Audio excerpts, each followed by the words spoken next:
Hello, and thank you everyone for joining us today. My name is Natalie Boyum, and I'm the president and founder of the Defeating Epilepsy Foundation. We are a 501c3 in Southern California, and our mission is to provide the advocacy and educational resources needed to the epilepsy community and our society. Today, our guest is Sue Seserman. Sue is the author of Epilectra, a superhero who transforms her disability epilepsy into a super ability to battle villains and make the world a better place. Sue battles both type 1 diabetes and epilepsy. Thank you, Sue, for joining me today. It's a pleasure, Natalie. Thank you so much for having me. Oh, you're welcome. Battling epilepsy is a challenge for many. Epilepsy is more than just seizures. Epilepsy affects your physical, emotional, and mental health. Many of us who battle epilepsy are trying to find ways to accept and deal with epilepsy. It is a difficult journey, and many have found ways to help and heal by sharing their story. Sharing your life experience about living with epilepsy is very difficult, but more people in the community are starting to share their stories with the goal of removing the stigma associated with epilepsy. Sue, what made you decide to write your story and create Epilectra? Well, first off, let me just back up for a sec. It's Epilectra. Epilectra. I thought I was saying it wrong. Thank you for clarifying. Okay. So that's okay. You know, a lot. It's not uncommon, and it's a name I made up to represent two things. One, epilepsy, of course, and two, electricity, because that's part of her superpower. Yes. Because as we all know, epilepsy is sort of the electricity in your brain gone haywire, and that's what causes seizures. Why did I start writing Epilectra? It was largely therapeutic for me in many ways. When I was diagnosed, volunteering has always been very important to me. And I've always volunteered in different ways. And after my diagnosis, I started volunteering in the epilepsy monitoring unit. At the time, I was living in Denver, and I volunteered at a large Denver hospital. I also did this at a New York hospital. And so I spent a lot of time interacting with epilepsy patients there. And one of the things that surprised me is they were shocked when they learned that I also had epilepsy and that I was out on my own, walking around by myself, that I got there and went home and was out alone doing this on my own. And they expressed that shock to me, and it surprised me that they would be so surprised that somebody would be out acting independently with epilepsy. It is very surprising, or at least to me it is. When I worked really hard, even when my seizures weren't totally controlled, I had my own apartment, I went to college, I worked. Once my seizures were much better, then I was able to drive, have my own car. And when people hear that I've been able to do the basic things that so many people who are able-bodied are able to do, such as work, drive, have children, obtain a higher education, they're in shock, like, wow, people with epilepsy can do that. And I'm like, why not? Well, why and they asked me, aren't you afraid? And I said, I'd be more afraid of isolating myself and not living a life that I felt was important to live. Yes. And so I explained to them, it's not as though I go about these things without thinking them through. You know, I took precautions, of course. I took public at the time. I wasn't driving, and I'm still not driving, although I do have my learner's permit now. Awesome. Which is kind of weird because I haven't had a learner's permit since I was 15 years old. But, I took public transportation. I wore a medical alert bracelet, and I always let the people who I was working with know that I had epilepsy, so they would know what to do if I had a seizure while I was working there. And once the people who I was helping and the patients, got more comfortable with all that, the patients were really thrilled to have somebody who understood them that they could talk with. Yes. That understood what they were going through, and they really opened up to me and started calling me things like boy, you're so brave and you're a hero, and we really look up to you, and it's so wonderful. And I thought to myself, gosh, I'm not a hero. I'm a regular person who's just doing something that they're really passionate about and they really love doing. But it made me think, you know what's really necessary is somebody with epilepsy who really is a hero. And that's where Epilectra came. Oh, that's awesome. And I felt that there needed to be a real hero, you know, who is fallible, and Epilectra is fallible. I mean, when she's diagnosed, she's scared and she doesn't quite know how to handle it, and she struggles with her superpowers when she first acquires them. You know, her superpowers are she can channel the errant electrical power in her brain, electrical activity in her brain, channel it out through her fingertips in the form of lightning. That's her superpower. She struggles with that quite a bit, you know, and how to use it. Is it too strong? Is it not strong enough? You know, how do I use it against, you know, people, aliens? You know, when do I use it? Yeah, and she struggles with her whole diagnosis. So, you know, she's very real in a lot of ways, but she's also a superpower, and she goes out into the world and she faces her fears and she faces her villains, and she goes out into the world, and that's what I think is really important. I think more and more, and especially today, you see it in multimedia, you see it in the media, more and more people with disabilities are being represented. And I think that that is incredible.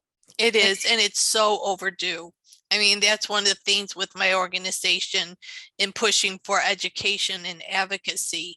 It really is necessary for us to educate not just people within the epilepsy community, but society in general. It's the only way we're going to be able to remove this stigma is by stepping out of our comfort zones and letting people know we may have a neurological disorder. And I but it find doesn't it mean very we're healing. challenged. I mean, Yeah. maybe it's just me, but when I get to talk about it, when I get to educate people about it, when I tell people that 1 in 26 people are diagnosed with epilepsy in their lifetime, and 1 in 10 actually will have a seizure in their lifetime, they're like, really?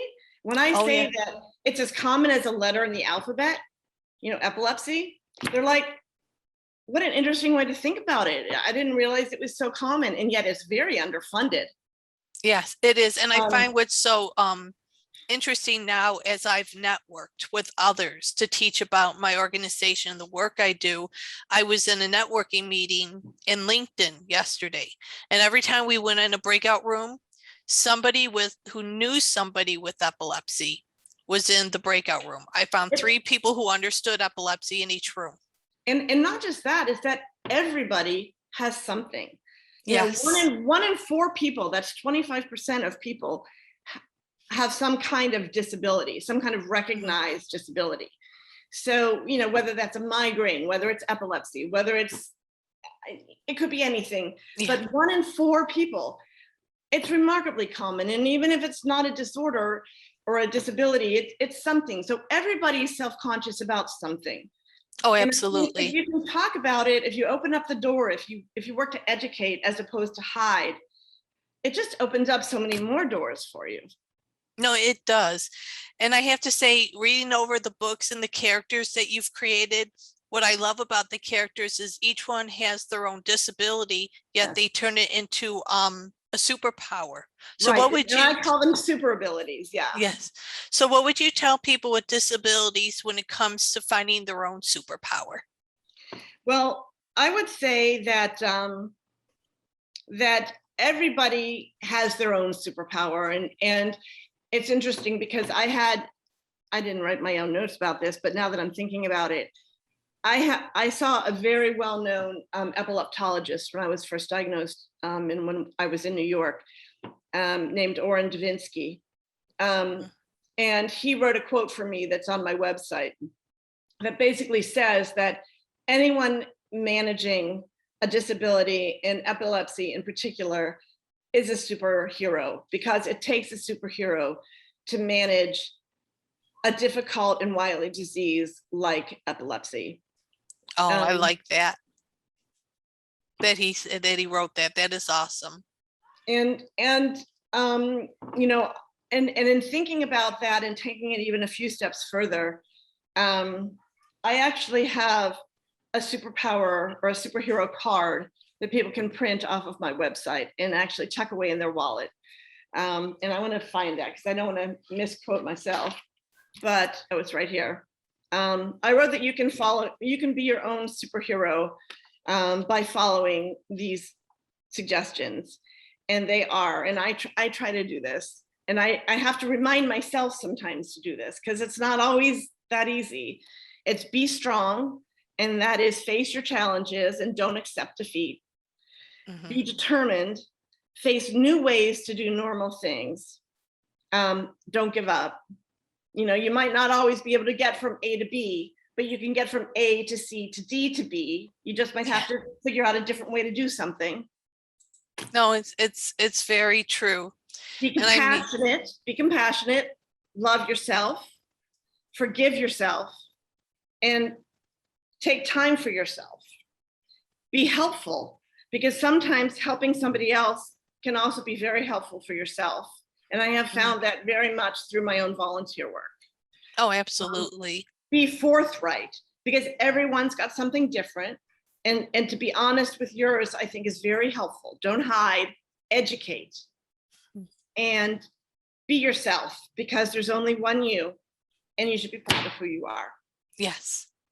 No, absolutely. And I think what was probably the hardest thing for me was being able to accept that I was when I've had epilepsy now for 41 years, and I found I was happy to help others find their voice, but at the same time it was hard for me to find self-love for myself and not to beat myself up over having seizures myself. But I found once I started getting the tools and learning how to let go of a lot of my frustrations, it really helped improve the quality of my life. Well, having seizures is having a loss of control for a little while. It's very difficult. You know, I had someone ask me a question once during my volunteer work is, you know, I have little children. How do I explain to them what a seizure is? And how do I explain it to them to help them understand? And I suggested to her to explain that it's kind of like a lightning storm in your head. You know how when during a lightning storm, sometimes the lights can go out. You know, when there's lightning, sometimes the lights can go out. Yeah. But they'll always come back on after a little while. That's kind of like what a seizure is. You know, the lights might go out for a little while, but they'll always come back on. But it's still scary when the lights go out. That's sort of what happens during a seizure. And that's a good example actually for children. I had COVID really bad. I was one of the lawn haulers, and when I was recovering from COVID and I had a bacterial infection along with it, I had some simple partial seizures, and it was the first time my children ever witnessed a seizure, and it was painful because it was something, of course, I never wanted them to see. I never wanted them to see me in that state. But at the same time, I found talking to my children about seizures and, you know, not going into great detail, but enough where they understood, I find it's made them stronger and more compassionate for not just towards me, but other people, realizing that we all have our strengths and weaknesses. Well, and my hope too with Epilectra is that it won't only help people who have epilepsy and other disabilities, you know, young people, because it's geared, I think, primarily towards, you know, middle grade, maybe a little younger to young adult, but also children of people who have disabilities. Yes. And it's a conversation starter. You know, I was seeing a neuropsychiatrist for a while. And that was the quote he gave me was that it's a real bridge for people, you know, to open doors, to start conversations, because it's often a very difficult conversation to have and you don't know really where to start, especially for young people, whether you're the child of somebody or whether you're the patient yourself. Yeah. And it's a great bridge to help open that door, to start that conversation. No, it really is. But what do you hope your readers get from your book series? You know, more than anything, a sense of empowerment. Mm. I really feel and I hope that Epilectra will be a beacon of positivity and a source of empowerment for people that otherwise might think, I don't know, I just don't think I can, because I think you can. And I hope that Epilectra is maybe a little push for people that they can if they just try. Mhm. If you No, just put yourself out there, you'd be amazed at what you can accomplish. oh, once you put your mind to it, absolutely. I think for a lot of people, and I was guilty of this myself, I didn't really have all the support I needed, especially from former neurologists. And it takes building up courage to finally say, I know what I'm capable of. I know what my potential is. And when people throw lemons my way, I'm not going to hold on to them and let them bury me. I'm going to turn them into lemonade and show them what I'm capable Oh, of. and it's interesting that you say that about lemonade. I have to say, in a weird way, I'm really grateful I got epilepsy, because if I didn't have epilepsy, I never would have found what I really feel. And this sounds kind of corny, but I never would have been able to tap into what I feel has become what I consider my calling, my real passion, my true mission in life. And that was to bring Epilectra into the world and hopefully have her be able to help the community in some way, even if it's in a small way, even if it's just one person, it'll have been worth it. Oh, absolutely. Because I feel there is, like you said, one, we're underfunded with research, but two, I feel we're seriously lacking basic education about epilepsy. And that's why we're having the problems we are when it comes to education and employment. It's just the information has not been put out there so that the laws are in place to protect us and make sure we get a good education. We can find gainful employment Right. because of the lack of it. It's It's very why dark we're still ages, having the where so struggles of much it. where people's thoughts are and where education is. It's very dark ages still, It is.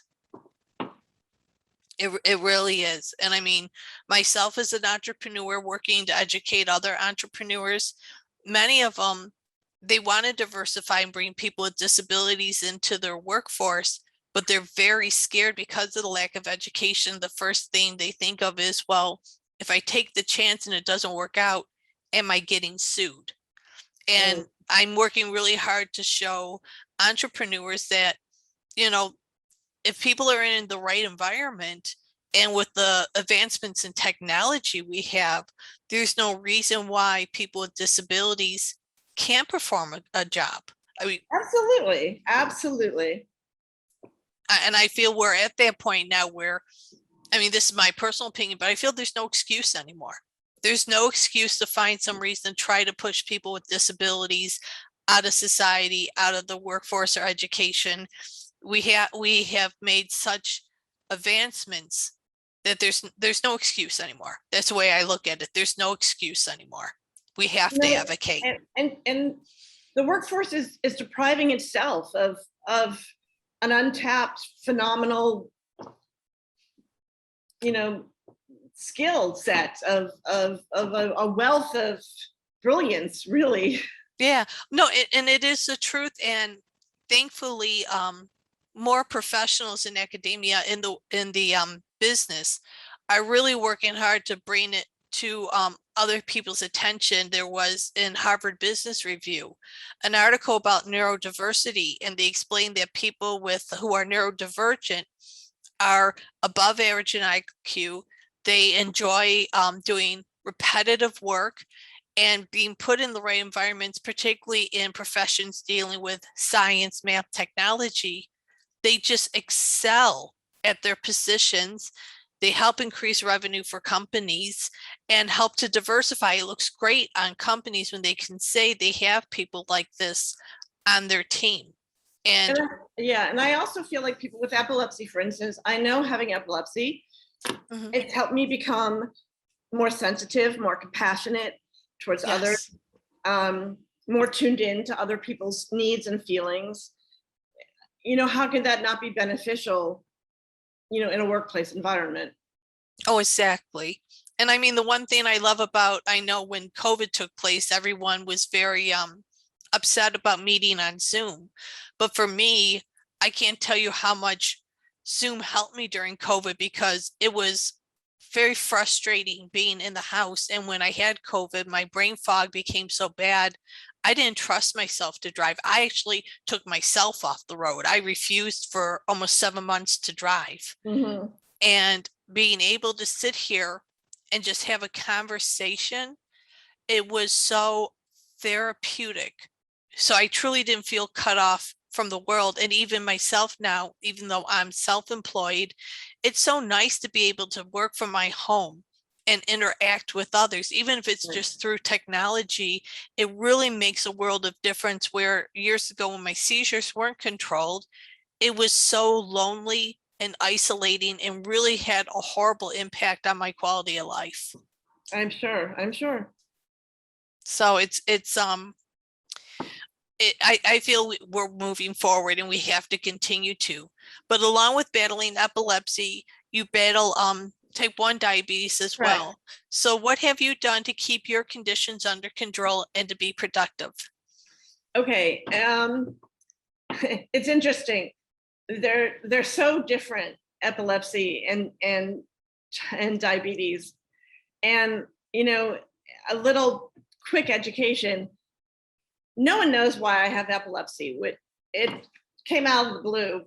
And from what I understand, that's true in about 2/3 of cases, actually. Yeah. So mine's a mystery.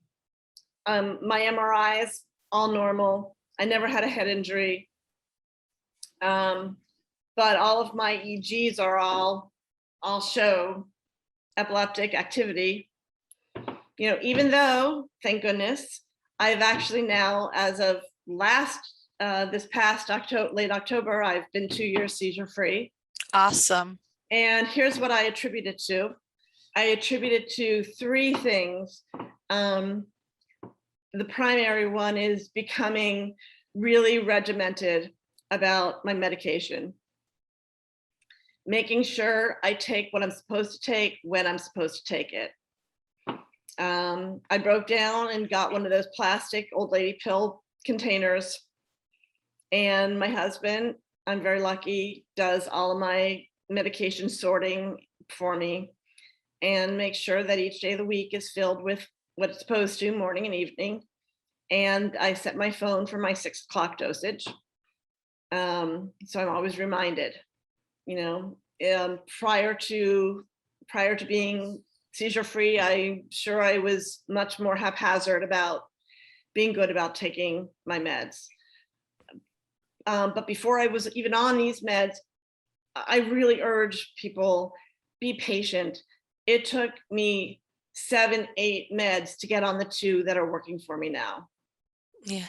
Different meds and different combinations. Please be patient. There are a plethora of meds out there. And they all work a little bit differently for different people. So be patient. Let's see. So being really regimented about meds, being very, very good about taking what I'm supposed to take when I'm supposed to take them. That, and having the help of my husband. Caretakers, thank you, caretakers. Thank you, thank you, thank you. You do not get enough support, and you need your own support system out there. Thank you. And then lastly, I would say, I think anyone who's been seizure free for a while, there's a little bit of luck involved. I'm always like, I always feel like it's lurking around the corner. Like anytime there could be a seizure lurking around the corner, because there could be, you just don't know. I mean, you just don't really know. Oh no. So I try to be good, and I try to, take my meds and be good and be patient and take care of myself. But you just don't know. Yeah. No, When I go out, I wear my medical alert bracelet, and I'm still very cautious. Now, on the diabetes side, my dad had type 1 diabetes, so that wasn't a surprise. That's an autoimmune disorder. And I have another autoimmune disorder. I'm also hypothyroid. I have something called Hashimoto's disease. So my thyroid's never really worked, which is not that big of a deal. I just take Synthroid every day. Okay. But that's much more of a crazy thing to take care of than, although I'm a little spoiled because I've been seizure free now for 2 years. Diabetes is a lot trickier because you can do everything right and still have crazy ups and downs. My dad used to describe it as having a tiger by the tail, but no matter how tightly you hold that tiger's tail, it's still a beast. Oh, wow.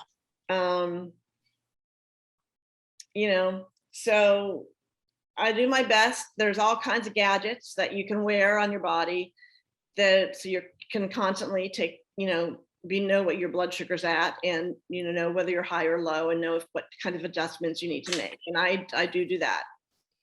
And that's how they're very, very different, conditions.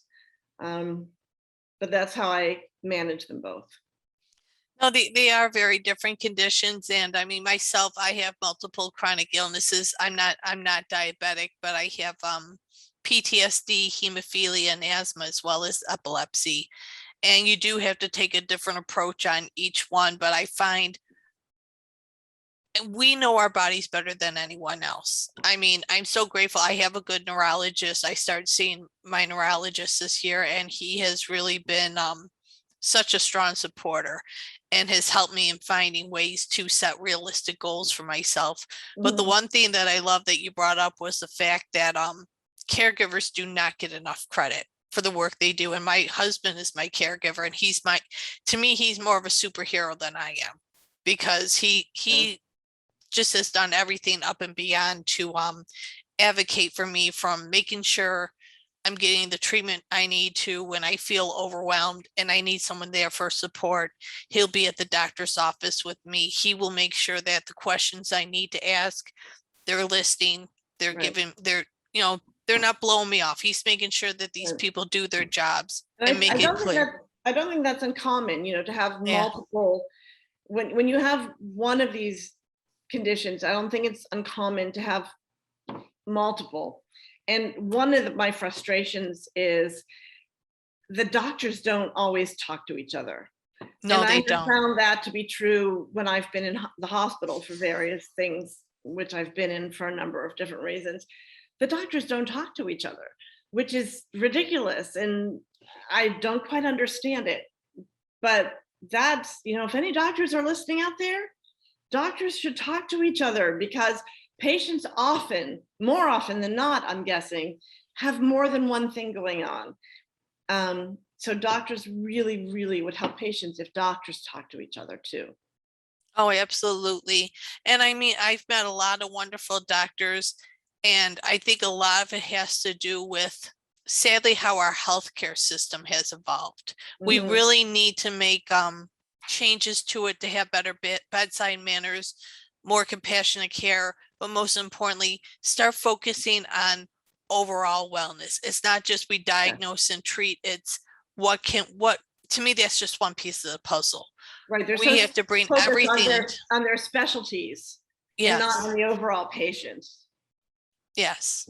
And we need to be focused on the overall patient, because that's the only way we can improve their quality of life and be able to have even success with treatment. I had a group of researchers earlier this year reach out to me regarding they've been doing studies on a medication for LGS-Dravet syndrome, and they asked me, well, as a patient, what do you feel we can do to improve patient care when it comes to providing medication? And I said, what you have to do, and I said, this is just an opinion, I go, see how much you put into lobbying to get your product on the market. I said, you have to sit down with these HMOs, PPOs, doctors, and make it clear your medication is just one piece of the puzzle. We have to focus on better mental health care. We have to focus on diet, exercise, all the things that come into health. And I said, if you could focus on that and help really advocate for patients, especially people who have epilepsy, if you can alleviate stress, if you can alleviate side effects and really do what you can, that's going to make them stronger. And it can help decrease seizure activity or even control it, which will give you better statistics for your product and Right. increase the chances of doctors wanting to prescribe it.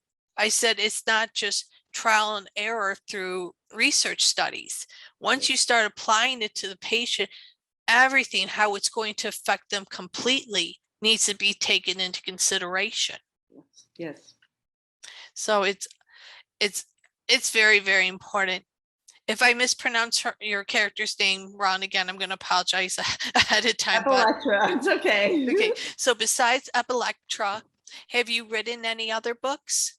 You know, I have not written any other books. I have done a lot of writing. My background is in public relations.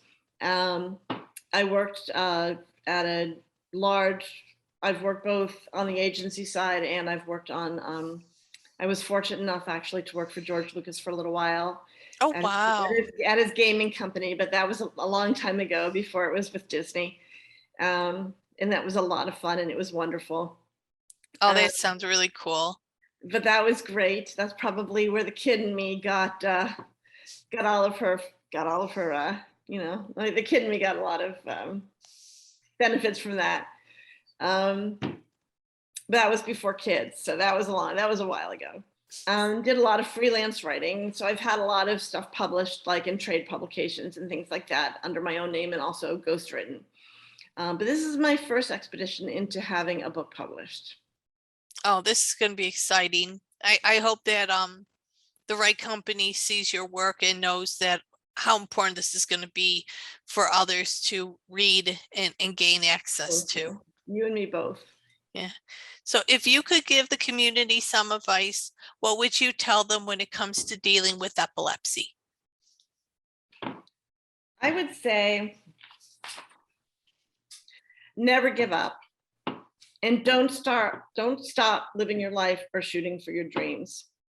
Because if anything, epilepsy can make you more passionate about things. It can make you a stronger person if you let it. You know, don't let it define you. It's only one part of who you are. I really feel like it's made me a stronger person. It helped me to find, like I mentioned before, it helped me to find what I really do believe. I've never been more passionate about anything than I am about Epilectra, and I wouldn't have found her without epilepsy. So, you know, never stop pursuing your dreams. Don't let epilepsy get in your way. It's only a part of who you are, and you know, go for it. And if you need help, ask for help. That's okay too. No, and that's very true. And I think that's the hardest thing for people who are battling epilepsy to ask for. And I was guilty of that myself for so many years. I did everything I could to, I don't want to say face it alone like I felt I had to, but I felt because I was so isolated when I was younger. And I had one other friend who had epilepsy, and thankfully she's no longer having seizures. She was able to come off her medication. I really felt nobody understood what my life was like. And then when I finally realized I had to make the effort to heal before starting my organization, I just started reaching out in Facebook groups and meeting people. And once I started connecting more and more to people, realizing, well, one, I wasn't alone, but the same frustrations I was experiencing was so common with so many others, and they were unnecessary frustrations. That's what really made me decide I have to do more than what I'm doing. And that's what I have to say, the blessing that came out of it was it gave me the strength and confidence to go back for my MBA and really prepare myself for this journey. Yeah. I don't think I would have taken that step without being ready to face that I have epilepsy.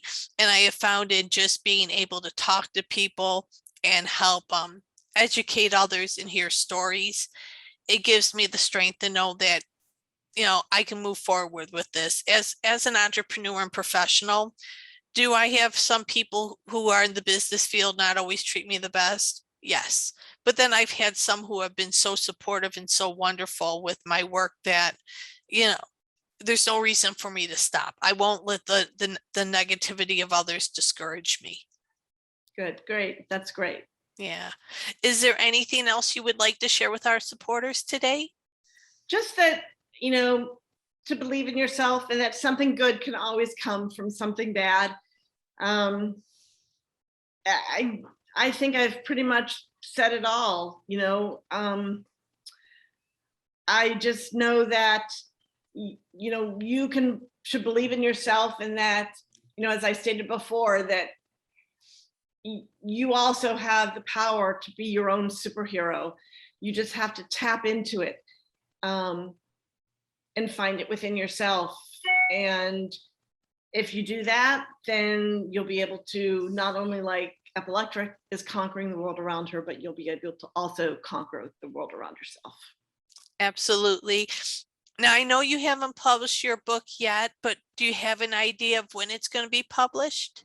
I am currently working with finding the right publishers to approach, and working on getting my art repurposed digitally.